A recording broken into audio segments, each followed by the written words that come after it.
special waiting for us?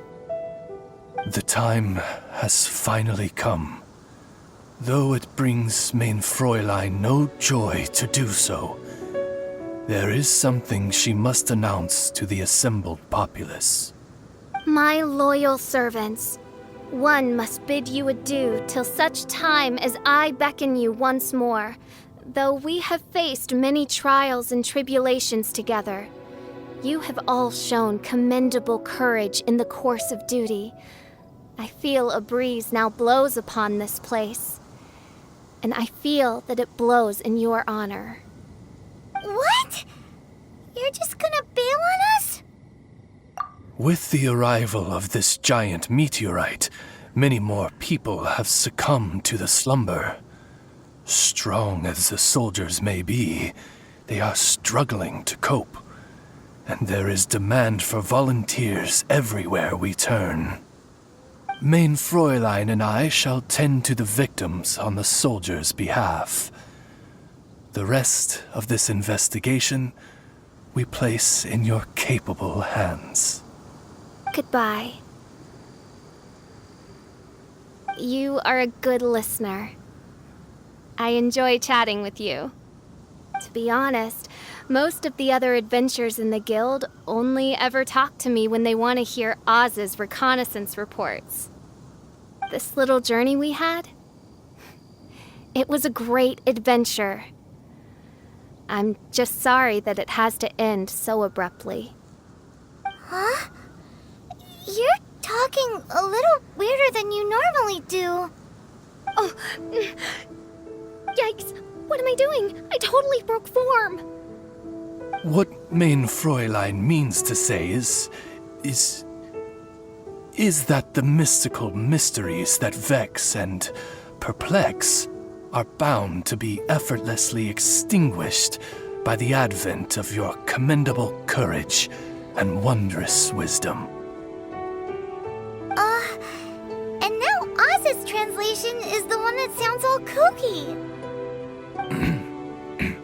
Main Fräulein simply wishes to say that she has every confidence that you will arrive at the truth of this matter. Most indeed. My dear attendants, I hereby charge the Ritter der Verurteilung with leading you out from the darkness, back into the realm of light. Who are you calling your attendant? We will meet again. Once this matter is concluded, I propose that we all get a drink together. Well, now we're 2 people short. But let's not get hung up about that. The good news is I found something else out. I shaved some dust off the meteorite and used it to do another reading. It was actually really effective. These rocks have been around for hundreds, maybe even thousands of years. Leonard must have lived a very long time ago. The meteorites carry his will and can pass it on to others. In other words, centuries on from Leonard's life, and the strength of his will is not diminished one bit. A guy from the distant past with a burning ambition to scale the highest mountain. I'd be willing to bet that he was an adventurer. Just like you. An adventurer? That does explain his obsession with mountain climbing. Our approach so far has been too passive, and time has been against us every step of the way. We need to change our strategy, and we need to attack this problem at its source. Paimon agrees. From now on, we need to put Leonard at the center of everything we do. Yes, because if the meteorites carry Leonard's will with them, then it's precisely as Fischl said. The rocks are, in a sense, a curse. I'm a little incredulous, but it turns out her blind guess was actually spot on. No, I'm a respectable astrologist, and I shouldn't stoop to that kind of criticism. Anyway, all we need to do now is remove the curse. Okie dokie. Since we've got a historical adventurer on our hands, Paimon thinks we should pay a visit to the Adventurers Guild.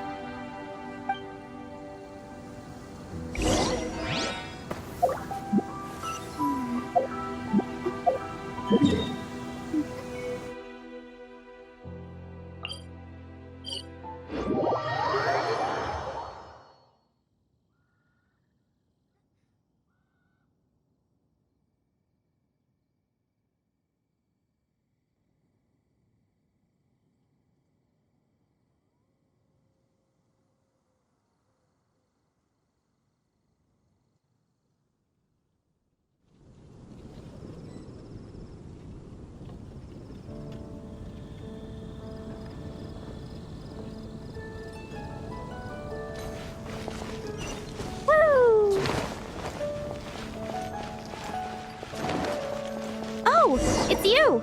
Over here! Over here! It's Sarah from the Good Hunter! La la la.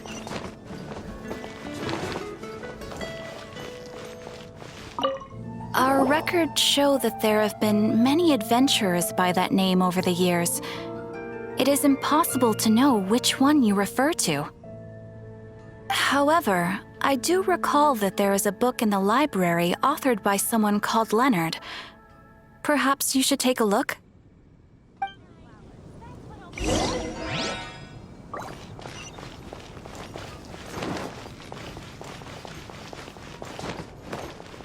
It's been getting quite busy recently.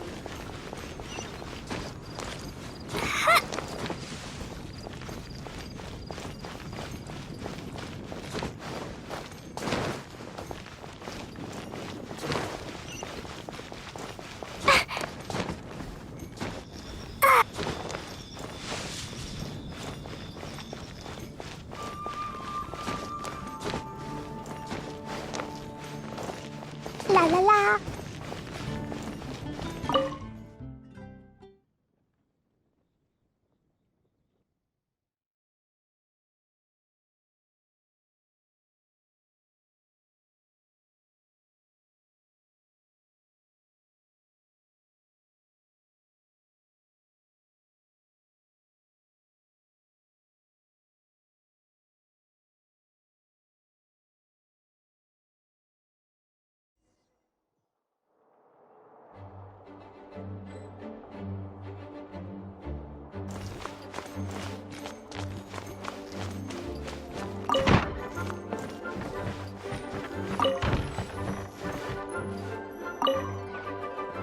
Author Leonard. Where are you, Leonard? Aha! Gotcha! The index says that Leonard's book should be in the northwest corner on the top floor of the library. Northwest corner. Should be right over there.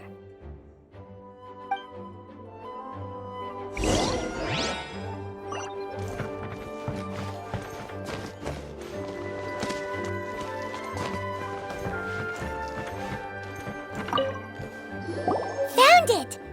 Of Mountains and Seas, a guide for adventurers written by Leonard. But the words have faded, and there are even pages missing. Paimon's got no hope of reading this. Darn. Maybe we're just wasting our time on this one. Oh, right! Yeah, Mona! She might have a better idea.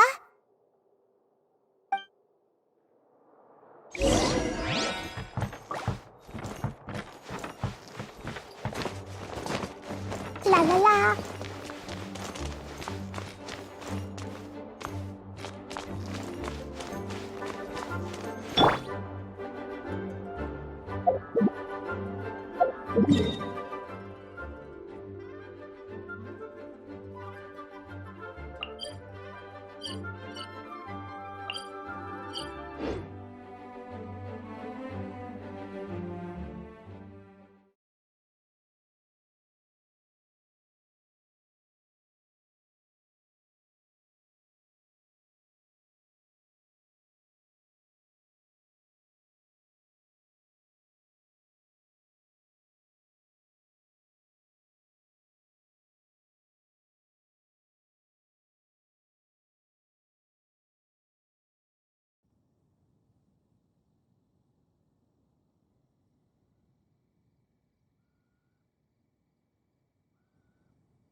let me see.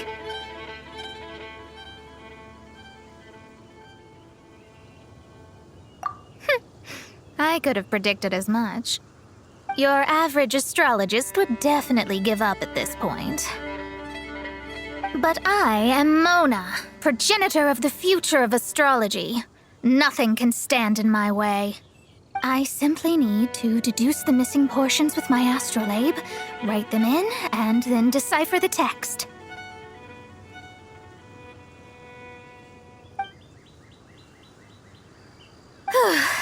Finished at last. So what does it say? Just as I thought.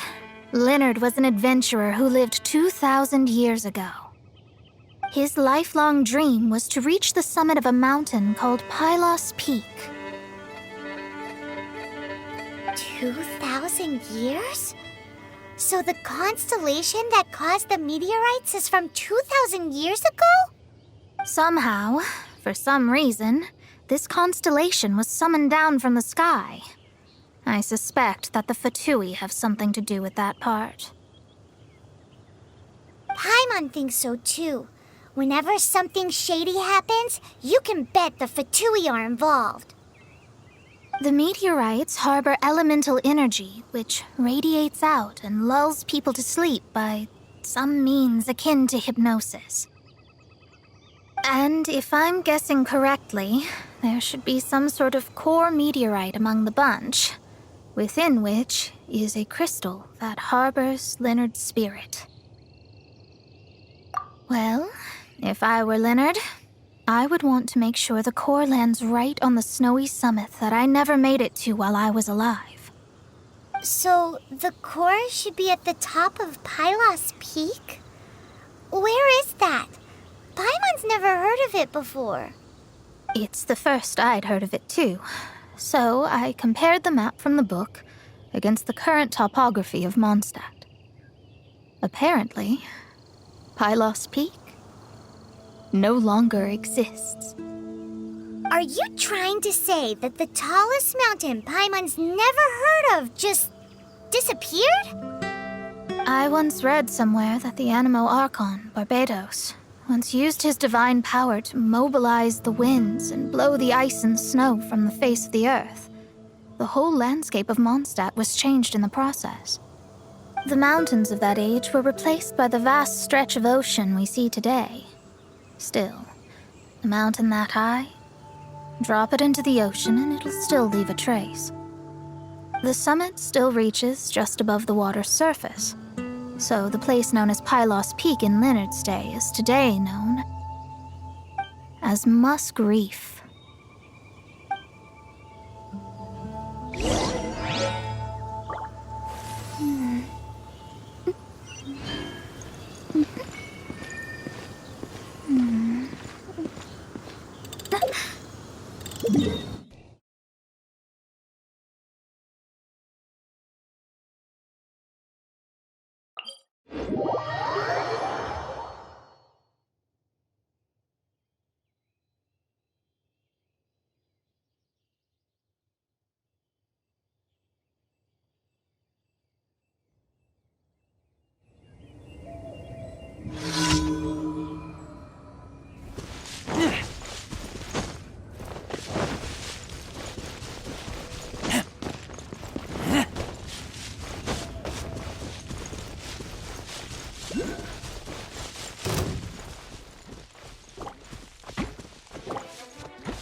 Oh.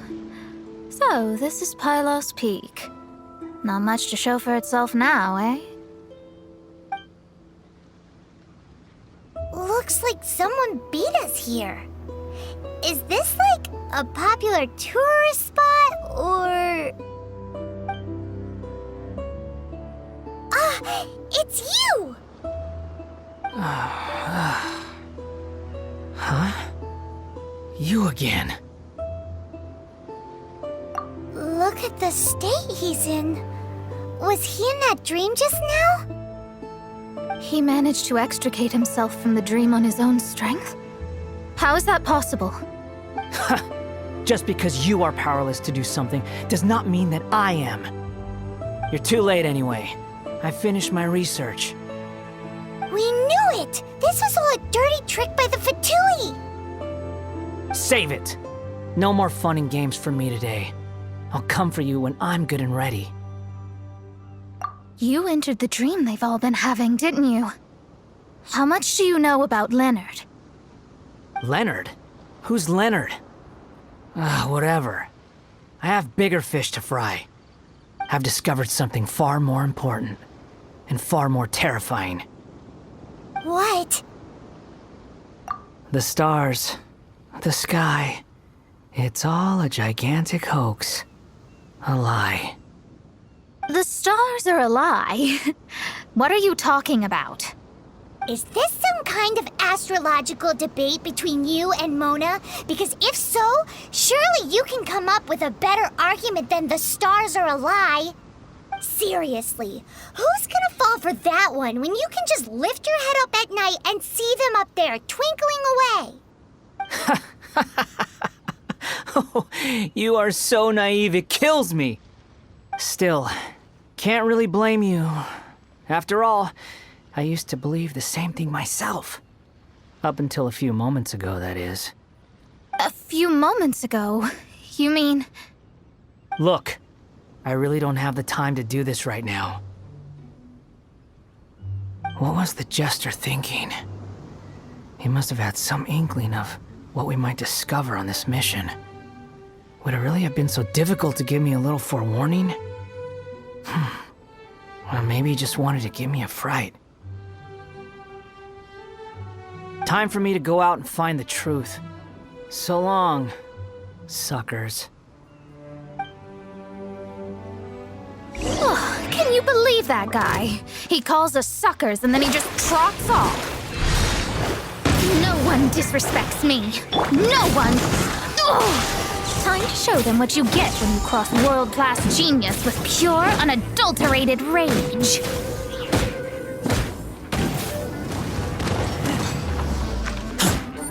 You need to hurry up! Roasted Shadows of fate! Cook this through. Wow, you fought so fiercely!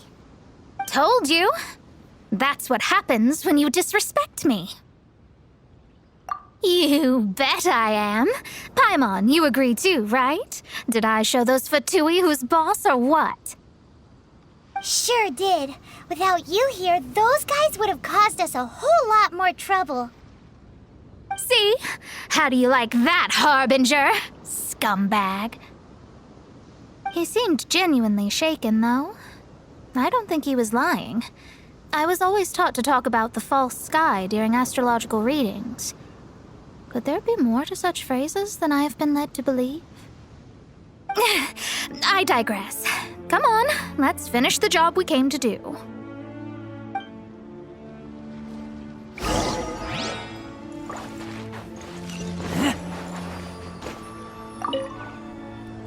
Whoa! This must be the core! It looks totally different from all the other meteorites. It's way more shiny. This stone harbors an unbelievable amount of elemental energy and human desire. It's the core, all right? Yes. Otherwise, the victims will never wake up. This core is the root cause of everything that has happened.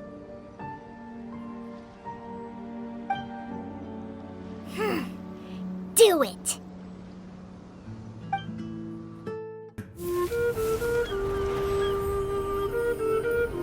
With ropes, we can scale mountains. With boats, we can sail the seas. By age 40, I had conquered every last domain. Pylos Peak alone defeated me. As an adventurer, and well, maybe in other ways too. Now, I am approaching the end of my life. Many times I have sat and stared up at that peak as the boundless snow slowly engulfed me. It is a beast without weakness, the merciless face of the world. It fills me with fear. And when an adventurer loses courage, they can no longer climb mountains. My mountaineering days may be over, but I have a greater ambition now. Humans create tools to conquer nature, and when nature conquers them in return, they create better tools. Where our legs cannot take us, maybe our tools can. And when tools fail us, perhaps wings can carry us instead. My dear friend, I leave you my designs for the wings of incompletion. Against the unknown, humanity stands as one. To be alive is to seek, to set foot in every place that the eye can see. I have little time remaining, though the wind has not yet come for my soul. But between us and your children, students, and friends, I believe that someone will reach that place at last.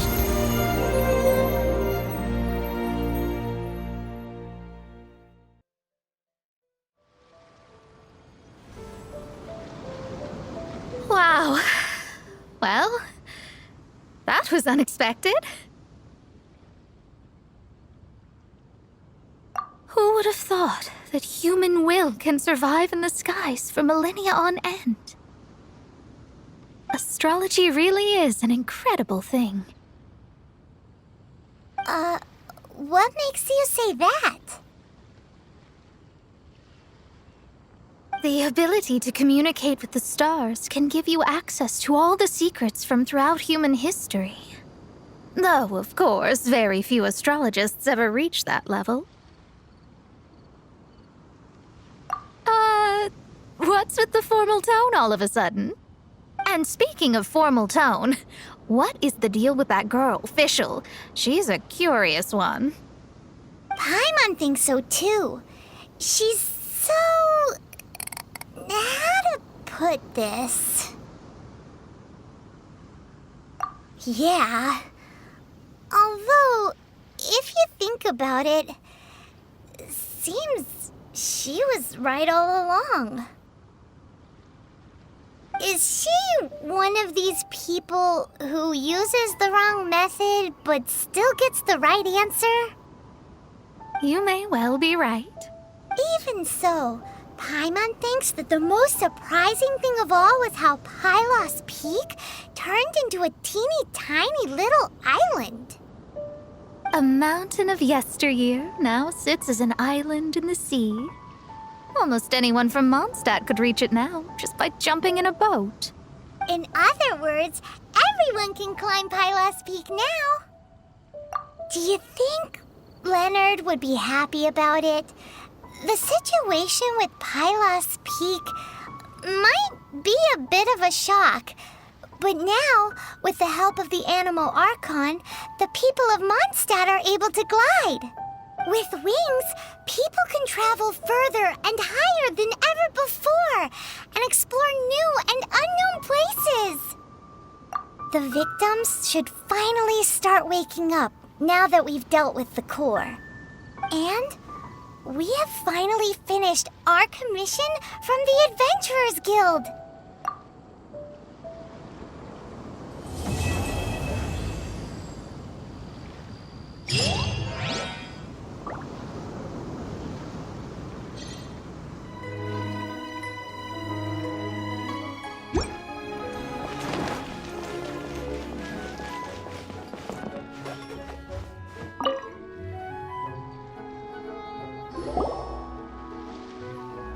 Forgive us. We were unable to fulfill our end of the contract. We found no trace of the Cocoa Goat Adeptabeast of which you speak. What a disappointment. Don't worry about it. But I feel very disappointed. Aw, poor Chi-Chi. Why does Paimon feel so guilty all of a sudden? Cocoa goat milk is tasty. So tasty. Much better than normal goat milk. Only an Adeptabeast could make such tasty milk. I'm sorry. I have a poor memory. I cannot remember the name of the milk. That's why I wrote it down. Where did I put it? Ah, here. This is the name. Coconut milk. Huh?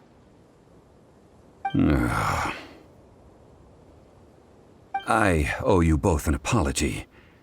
I hastily agreed to what appeared to be an equitable agreement with this zombie child, when perhaps I should have undertaken further due diligence. Never mind, Zhongli. You didn't know. As the Liyue proverb goes, all things are random and... So how are you supposed to predict anything? Literally no one could have seen this coming. Excuse me, everyone. Did Chi-Chi say a bad thing? Oh, sorry, but Paimon's gonna leave the job of shattering this poor kiddo's world to you. No.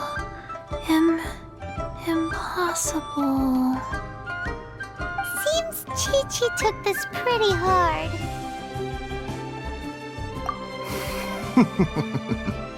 Someone learnt a valuable life lesson today, then.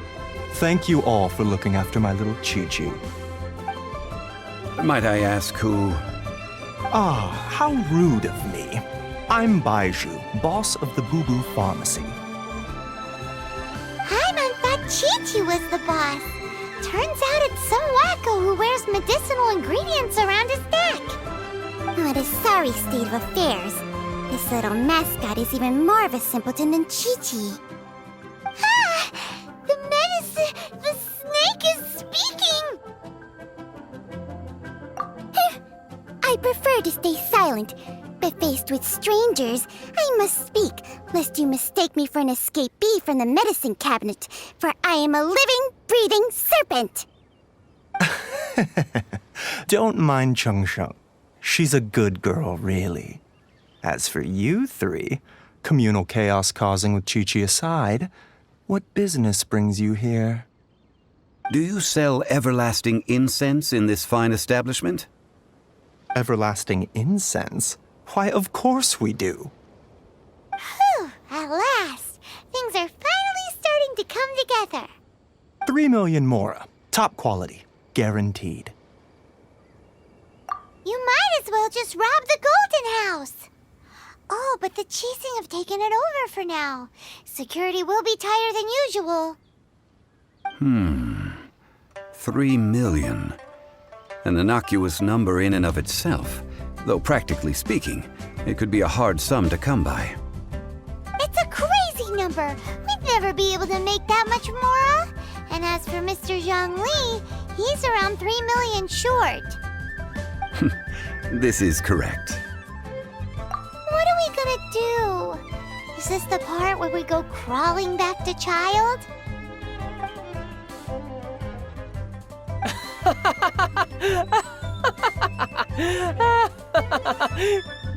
Coco Goat! Coco Goat! My sides hurt. Oh my goodness. I cannot believe you fell for that. Hey, less laughter, more sympathy. I'm almost in tears over here. Thank you. That was the best laugh I've had in a long time. In return, I'm more than happy to sort out this mess you've managed to get yourselves into. Excuse me, sir. Dr. Baiju, isn't it? Truly honored. I'm Child, one of the Fatui Harbingers. Forgive my audacity, but I see a great many opportunities for us to collaborate in the future. If Boo Boo Pharmacy needed a stable supply of, say, coconut milk, the Fatui could help by setting up a robust and speedy distribution network. Strange. I knew the Fatui infiltrated businesses with seductive deals, but so much fuss over coconut milk? Coconut milk. Baiju, quick. Chi-Chi wants coconut milk. Ah, yes, of course, Chi-Chi. Anything you want. Thank you, child. I look forward to a successful collaboration in the future. I can give you a discount on that everlasting incense, too. Let's say 2,990,000 Mora. That's like 0 difference from 3 million. 2,990,000. Also an innocuous number in and of itself, though practically speaking, it is a whole 10,000 less than the original sum of 3 million. Well, now that this is settled, we must head back to Yujing Terrace. Mr. Child, Dr. Baiju, little Miss Chi-Chi, see you soon.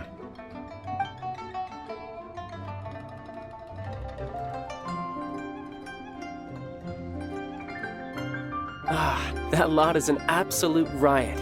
Honestly, I can't remember the last time I laughed so hard. So, you've been eavesdropping, I hope. What have I missed? Yes, Master Child.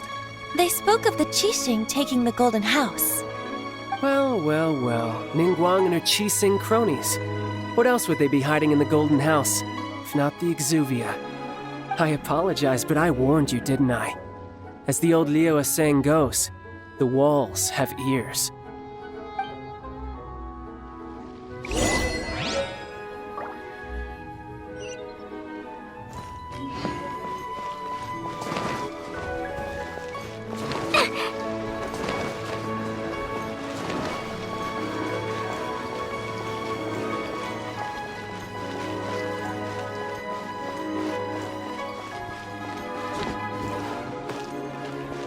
La la la.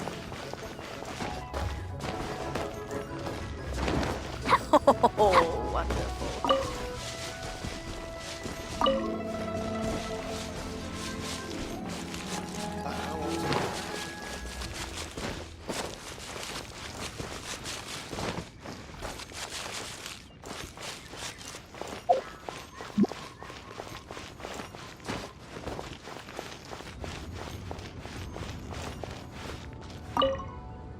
Well, as it stands, we've hired helpers, and we've acquired the everlasting incense.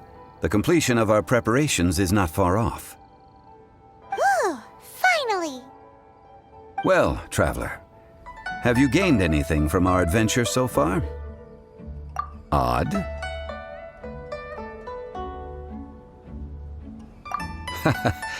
Which is it, I wonder? The questions that such travels raise are ever so complicated. Well, I'll leave you to ruminate over it yourself. As to remuneration for your help, I've decided to treat you to a meal. Oh, yes, don't worry. I will remember to bring the Mora this time. Tonight, I shall take you both to an old hole-in-the-wall, praised throughout Liyue. Hole in the wall? As in a cool restaurant? Indeed. Let us meet near the harbor, at third round knockout. Da, da, da.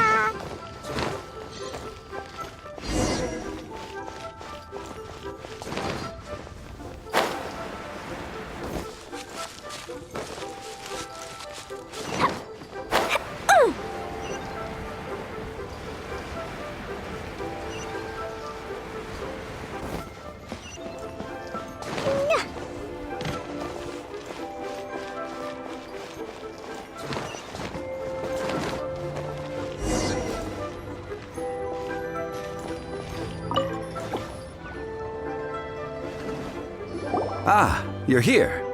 There's no need to order. I've already done so. Third round knockout is not for lightweights, like those taverns in Mondstadt. Here, the owner does not take such unorthodox orders as fruit juice. I ordered some wine-fermented sweet rice balls for you, if that counts. If it is to your liking, dear customers, I shall continue the tale of Lady Ningguang's Jade Chamber. Hey, there's even a storyteller here. Great atmosphere. Besides fine wine, the excellent ambiance is the reason why this place is so well loved.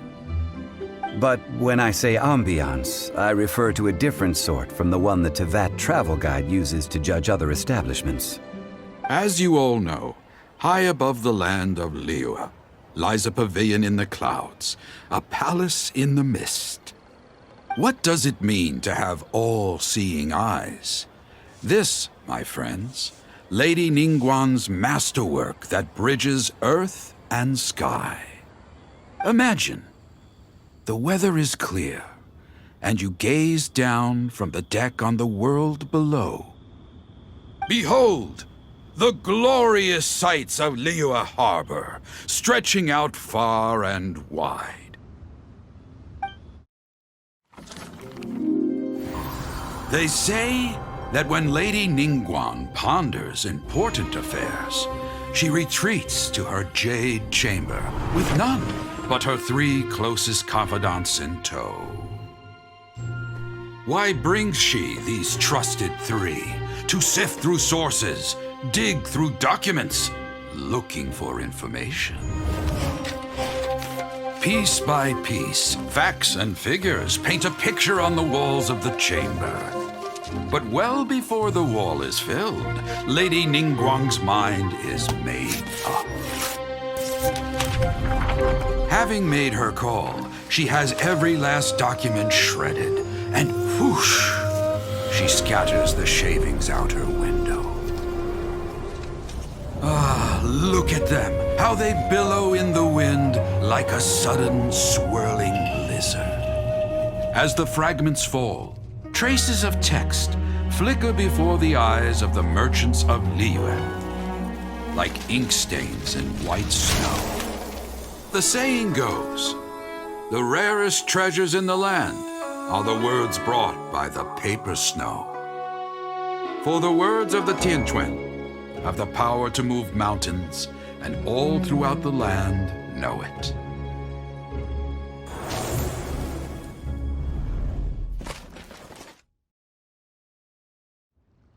These are but scraps of paper, and yet they guide Lady Ningguang's hand. Such is their value.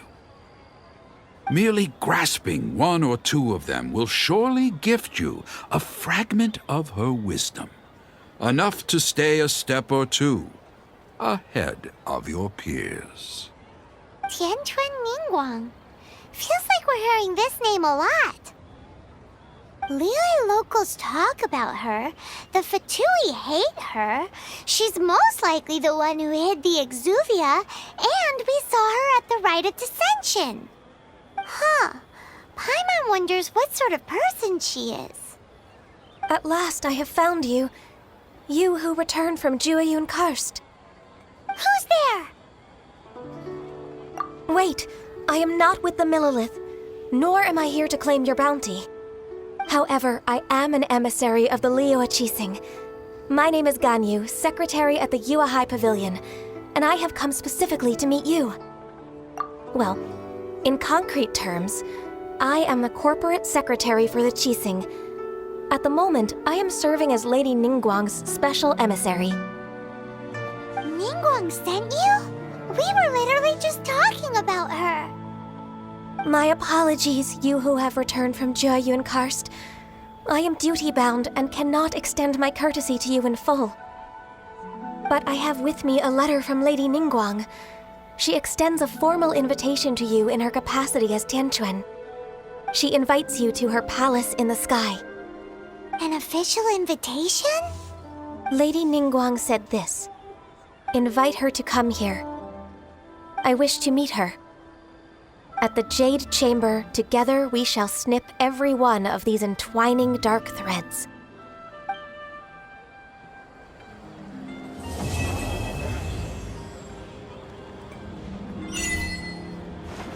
And with that, the emissary who called herself Ganyu just disappeared. But we've received an invitation from the Liyue Qixing. Paimon still can't believe it. We'll be meeting people that have way more money than Paimon could ever count. We should be on our best manners. An invitation to visit the Jade Chamber is a rare honor indeed. You'd best be on your way now. But don't forget about the rite of parting. Once you've finished at the Jade Chamber, meet me at Dihua Marsh. Don't worry, we won't forget. Dihua Marsh. We'll see you there.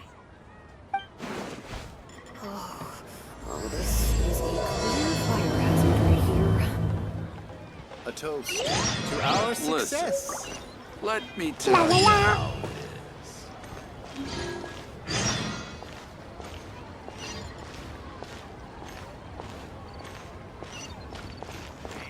Ta-ta-ta.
Since we want to go to the Jade Chamber, heading to its location on the map is the sensible thing to do.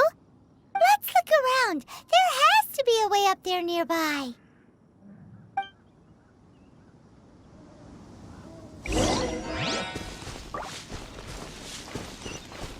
Da-da-da!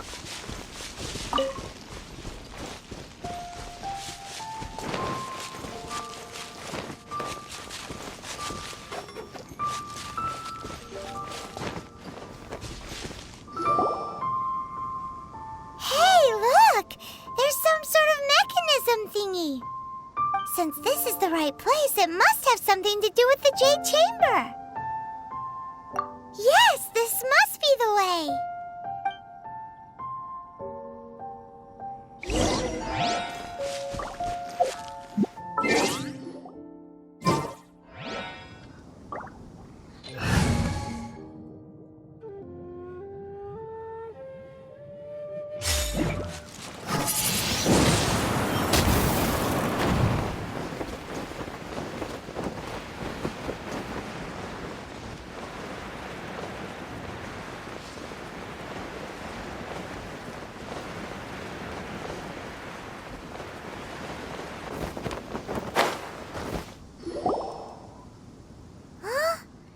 Takes us up to here. Aw, if that wind current was stronger, we'd be able to reach the top in one go. Huh? Why? Or... Oh, Paimon gets it! If it was a secret, Ganyu wouldn't have let us try to find it ourselves, right? Alright, let's follow your plan. Then we can... Oh, hang on a moment. Look down there! Looks like we've gotten close to the Guizhong Ballista. Paimon has a new idea! Why don't we shoot you up to the Jade Chamber using the ballista? Oh, right. This method does seem a bit unsafe. Oh, that's right! Now that you mention it, we could use the Guizhong Ballista to see if there's another way up nearby.